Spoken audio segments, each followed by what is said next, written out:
Oke Bang Firman, hari ini kan Bang Farhat mendatangi Kemensos gitu ya, Dinsos lah sama Pak Agus. Dinsos katanya Bang Farhat, Dinsos ini menyebut penggalangan dana dari Teknovi ini nggak sah secara hukum. Gimana menurut Bang Firman sendiri? Oke, selamat malam. Saya Dr. Firman Chandra. Terkait dengan sah atau tidaknya sebuah penggalangan dana, sebenarnya tergantung kalau mau kita lihat undang-undangnya dan peraturan pemerintahnya, memang harus seizin, termasuk undian, seizin oleh Kementerian Sosial atau Dinas Sosial setempat. Jadi sebelum penggalangan dana, donasi dan lain-lain dan diumumkan, itu harus ada permohonan dulu kepada Kementerian Sosial dan Dinas Sosial setempat. Kemudian setelah itu dijawab oleh Kemensos. Baru setelah itu penggalangan dana dimulai. Namun beberapa yayasan, bukan hanya Yayasan Teknovi saja, mungkin melakukan upaya yang relatif sama. Artinya tanpa ada izin dari Kementerian Sosial atau Dinas Sosial. Apakah itu sah? Ya sebenarnya sah-sah saja gitu loh. Yang paling penting sebenarnya di sini adalah peruntukan dari dana tersebut. Untuk apa? Kalau memang peruntukannya jelas, katakanlah misalnya ini untuk pengobatan Agus. Karena definisi donasi adalah sumbangan sukarela tanpa paksaan dan tanpa tekanan. Jadi berikan dan lupakan, konsepnya begitu. Setelah itu diberikanlah kepada yang namanya penerima donasi, berapapun nilainya, disepakati saja gitu loh. Apakah 100% semuanya untuk penerima donasi atau sebagian ke yayasan, itu sah-sah saja sebenarnya. Yang paling penting adalah komunikasi sekarang antara yayasan tersebut dengan penerima donasinya. Harusnya disitulah konsepnya. Jangan melebar ke permasalahan hukum. Ini masalah sosial kemasyarakatan, bukan masalah hukum yang harus ada LP, ada gugatan, ada putusan pengadilan, majelis hakim, dan lain-lain. Upayakan dua orang tersebut yang namanya Manovi dengan Mas Agus sejatinya harus bertemu supaya konflik ini tidak melebar menjadi permasalahan hukum. Karena awalnya mereka mengumpulkan donasi dan memang goalnya untuk kesembuhan Mas Agus. Itu yang harus dipikirkan, jangan melebar ada LP, ada perizinan, apakah sudah izin atau tidak, yayasannya sudah berizin atau tidak, jadinya panjang gitu. Jadi upayakan damai saja, damai itu indah loh untuk kesembuhan Mas Agus. Bang, artinya kalau dari segi perizinan dari yayasannya mungkin memang sudah ada, tapi artinya setiap program itu juga harus dapat izin dari Dinsos juga kah atau gimana Bang? Lebih Kan tepatnya banyak program adalah gitu. bermohon. Itu harus bermohon dulu sebelum pengumpulan donasi. Karena apa? Nanti Kemensos atau Dinas Sosial akan mengawasi donasi tersebut peruntukannya untuk apa. Dan terakhir audit dari kantor akuntan publik. Betul nggak donasi yang memang diumumkan untuk A itu betul-betul ke A? Karena banyak juga yayasan yang mungkin karena tidak izin ke Kemensos, akhirnya digunakan untuk yang bukan peruntukannya. Nah, disinilah fungsi dari pengumpulan donasi, fokus untuk peruntukannya. Kalau peruntukannya untuk Mas Agus lah yang bisa memakai, tapi tetap harus koordinasi ya dengan yayasan tersebut. Nah Pak, Bang, kebetulan kan dari Pak Agus dan Teknovi sendiri nggak ada perjanjian secara tertulis gitu ya, nggak ada kesepakatan juga, dan memang dari awal masuknya itu ke rekening Pak Agus secara pribadi. Jadi menurut Bang Farhat sendiri, Pak Agus ini tidak melanggar hukum gitu Bang, gimana Betul. menurut Abang? Pertama ideal, kita ngomong ideal. Idealnya adalah adanya perjanjian tertulis. Dimulai dengan penerima donasi dan pengirim donasi dan donaturnya, kalau mau 3 pihak itu masuk. Namun kalau tidak ada tertulis, bagaimana caranya? Ya mereka dikumpulkan bertiga dulu nih, antara Mas Agus, Manovi, sama pengirim donasinya. Itu sebenarnya. Karena kalau ngomong aturan terbaiknya, itu masuk ke hukum perikatan. Ada perjanjian antara pengirim, yayasan, dan penerima. Makanya konsep dari donasi itu sederhana. Sumbangan sukarela tanpa ada paksaan dan tekanan, itu sebenarnya.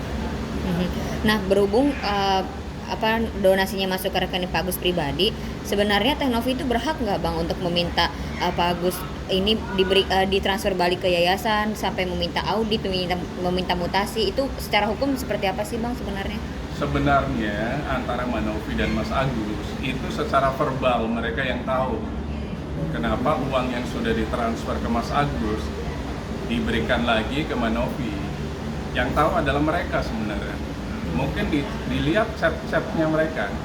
Kenapa Mas Agus yang sudah ditransfer uangnya dikembalikan lagi ke Manovi. Nah itu harusnya lebih baik dibicarakan baik-baik. Karena sebenarnya mereka yang tahu gitu. Karena apa? Tidak ada perjanjian tertulisnya. Tapi dari chat itu kan ada indikasi-indikasi uang yang sudah masuk ke Mas Agus dikembalikan lagi itu apa alasannya dan lain-lain. Sekarang solusinya sebenarnya sederhana, bertemulah Manovi dengan Mas Agus, itu sebenarnya hilangkan pride, harga diri dan lain-lain. Karena apa? Bagaimanapun kalian adalah teman dan selamanya harusnya jadi teman. Oke, Bang, ini kan berujung kepada kuasa hukum dari donatur membuat polling gitu ya, membuat link polling lah pemilihan akan dikemanakan uang donasi ini gitu, penerima manfaat yang lain dikembalikan kepada Pak Agus atau dikembalikan kepada Pak Donatur. Ini menurut Abang secara hukum seperti apa Bang? Apakah sah atau kuat di mata hukum, gimana Bang? Karena nanti akan dibawa ke pengadilan kata kuasa hukum. Karena apa? Ini tidak ada perjanjiannya, tidak ada hukum terikatannya.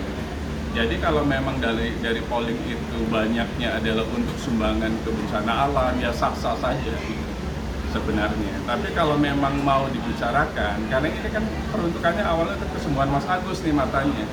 Jadi lebih baik kalau menurut saya dibicarakan saja antara Mas Agus dan Manovi supaya tidak menjadi konflik yang berkepanjangan. Itu yang paling penting. Kemudian para lawyer kalau menurut saya jangan mengidentikan diri ke kliennya atau lawyer tidak identik dengan kliennya, itu paling penting gitu. Kita membela kasus apapun, kasus pembunuhan kan kita bukan pembunuh juga. Jadi jangan mengidentikan diri lawyer tersebut. Karena kita harus kembali ke hitohnya di Undang-Undang Nomor 18 Tahun 2003 tentang advokat dan kode etik advokat. Itu yang paling penting. Itu artinya mengidentikan diri itu maksudnya apa ya? Mirip dengan kasus dari klien sendiri atau gimana Bang? Mungkin boleh di Artinya kalau lawyer tidak mengidentikan diri, dia akan do the best. Do the best dalam pembelaannya gitu. Itu yang paling penting. Jadi pada saat kita membela siapapun, kita bukan identik sama kliennya. Kita membela kasus korupsi, kan kita bukan koruptor juga. Jadi kalau boleh fokus di tupoksi dari lawyernya, pembelaan gitu. Bukan membela betul-betul bahwa dia 100% sama dengan kliennya. Karena kita harus kembali ke kode etik advokat Indonesia. Nah Bang, dari polling ini menurut Bang Farhad, kuasa hukum dari donatur bilang ini tuh tindakan kriminal Bang. Mungkin dari sisi hukum apakah ada sisi kriminalnya Bang untuk membuat link polling tersebut, gimana Bang? Kriminal atau tidak ini kalau menurut saya masih sosial kemasyarakatan sih, belum masuk permasalahan hukum. Ini kan hanya ide dari yang terbaik, kira-kira sumbangan ini baiknya kemana. Kalau memang baiknya ke Mas Agus, berarti kan ke Mas Agus. Makanya kuncinya satu, bertemulah Manovi sama Mas Agus itu sebenarnya, supaya tidak melebar gitu loh permasalahannya dan tidak meluas. Akhirnya kan saling lapor-melapor itu gitu. Dan ingat Indonesia menganut Eropa kontinental. Proses hukum kita tuh panjang sampai PK. Dan bisa kasus sampai 6 tahun. Apakah mau permasalahan ini fokus di situ? Hidup kita hanya mengurus satu kasus saja, kan tidak. Lawyer tergantung dari surat kuasanya. Surat kuasanya sampai kepolisian, pengadilan mungkin beda lagi gitu. Makanya tadi saya bilang tadi, jangan identikkan diri dengan kliennya.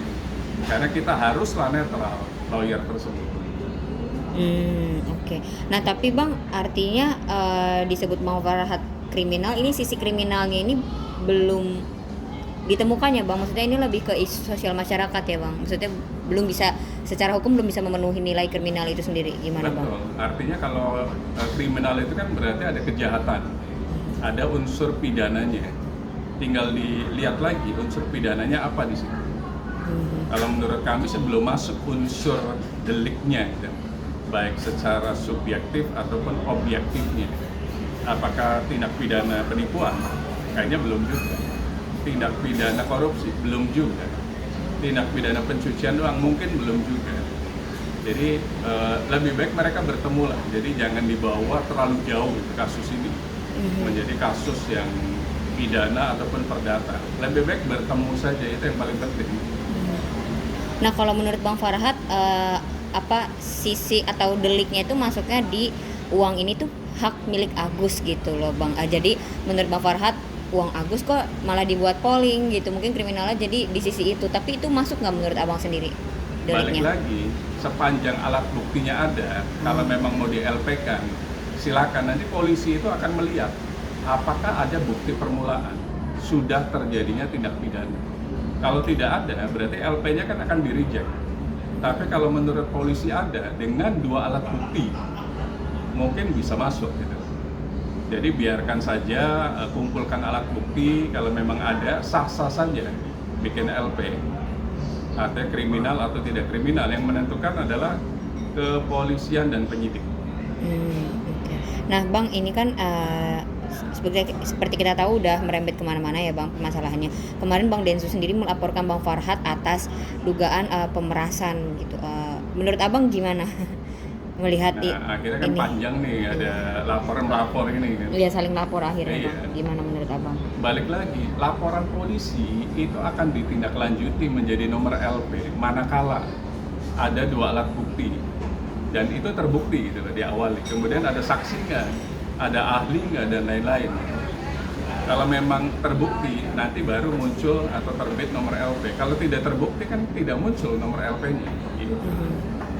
Nah kalau dari versi Bang Densus sendiri, ini kan pengancaman ini kan timbul dari sejak peristiwa yang di rumah itu ya Bang. Nah kalau memang terbukti, artinya Bang Farhat bisa dijebloskan ke penjara kah Bang? Maksudnya memungkinkankah untuk isu ini gitu yang... Sebenarnya sekarang polisi sudah jeli, tidak mudah untuk mentersangkakan seseorang. Makanya diawali dengan LP dulu kalau pidana itu. Pidana umum itu harus laporan polisi dulu. Apakah bisa menjadi LP? Kemudian setelah itu ada alat bukti nggak? Gitu. Kemudian ada saksi nggak? Ada ahli nggak? Bisa menjebloskan pada saat menjadi tersangka bila ancaman hukumannya di atas 5 tahun. Kalau misalnya penipuan, penggelapan, dan lain-lain itu kan 4 tahun. Kalau 4 tahun kan nggak bisa, kalaupun jadi tersangka. Nanti majelis hakim lah yang menentukan dihukum berapa tahun. Itu kan ada upaya hukum berikutnya, banding, kasasi, PK gitu. Jadi sekarang tidak mudah untuk mentersangkakan seseorang dan tidak mudah untuk menjebloskan seseorang ke dalam penjara. Karena ada KUHP kita yang mengatur itu semuanya. Apalagi ada KUHP baru nih, nanti akan muncul di tahun 2027 atau 2008 yang akan menggantikan KUHP yang lama kita. KUHP lama kita akan berganti. Nah itu sekarang tidak mudah untuk memenjarakan seseorang meskipun menjadi tersangka.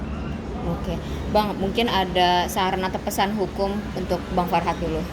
Pertama, kalau Pesan menurut hukum. saya damai itu indah, itu yang paling penting. Kemudian advokat atau lawyer itu banyak kasus, banyak klien. Kenapa nggak kita membagi pikiran kita dengan klien-klien lainnya? Jangan terlalu fokus di satu klien saja. Karena apa? Nanti takutnya mengidentikan diri, jadinya kita terjun fokus intensif hanya satu klien saja. Dan yang terpenting, tugas dari advokat adalah mendamaikan. Itu yang paling penting, bukan membuat kasus ini menjadi panjang dan menjadi LP. Kalau bisa, lakukan non-litigasi sehingga tidak menjadi peristiwa hukum yang merugikan banyak pihak. Karena ingat, Indonesia menganut Eropa Continental Justice System dan proses hukum kita supaya inkrah itu sampai ke PK, peninjauan kembali. Jadi butuh waktu yang panjang. Kenapa nggak fokus di kasus lain saja? Oh iya Bang, muncul petisi nih Bang, ada yang membuat petisi cabut gelar advokat Bang Farhat. Tapi ini belum tahu ya siapa yang membuat. Abang mungkin bisa apakah setuju dengan petisi itu atau gimana analisis Petisi Abang? itu bukan Cuman suara masyarakat aja sih bukan Bang. peristiwa hukum sebenarnya. Ini Iya. kan hanya sosial kemasyarakatan. Iya. Karena untuk mencabut advokat atau mungkin profesi advokat kan ada aturannya. Dan itu pun bisa sementara, bisa selamanya. Sementara misalnya menjadi anggota DPR, itu nggak boleh menjalankan profesi advokat lagi. Kemudian misalnya S1-nya palsu sarjana hukumnya, berarti kan harus ada LP. Jadi tidak bisa serta-merta petisi itu akan mengambil atau menghilangkan profesi advokat tersebut. Apalagi kita kan bernaung di organisasi, misalnya Pradi, organisasi pertama advokat di Indonesia. Jadi tidak serta-merta, mereka pun harus ada rapat di Dewan Kehormatan untuk menentukan advokat anggotanya itu diberhentikan sementara atau diberhentikan selamanya. Jadi petisi bukan sebuah upaya untuk mempush seorang advokat untuk bisa dicabut profesi. Oke. Artinya tidak kuat ya secara hukum. Secara hukum tidak kuat kalau petisi. Bang, mungkin ada pesan atau saran hukum untuk Bang Densu? Damai saja, artinya apapun permasalahan hukum itu indah kalau berdamai, supaya tidak panjang gitu. Karena kalian adalah berteman sejatinya gitu. Upayakan dalam setiap peristiwa hukum jangan masuk ke upaya hukum. Lebih baik upaya mediasi, silaturahmi, dan restoratif justice itu lebih indah. Oke, kalau pesan dan saran hukum untuk Tenovi, Bang? Sebenarnya sama, Tenovi, Mas Agus, kalian Iya. bertemu saja lah. Kalian lakukan upaya yang terbaik. Ingat perdamaian itu indah, dan kalian sebenarnya diawali dengan pertemanan. Adanya donasi ini kan karena bertemunya Tenovi sama Mas Agus. Lupakan harga diri yang sudah terkoyak. Lebih baik jalani bahwa damai itu indah. Oke, cukup.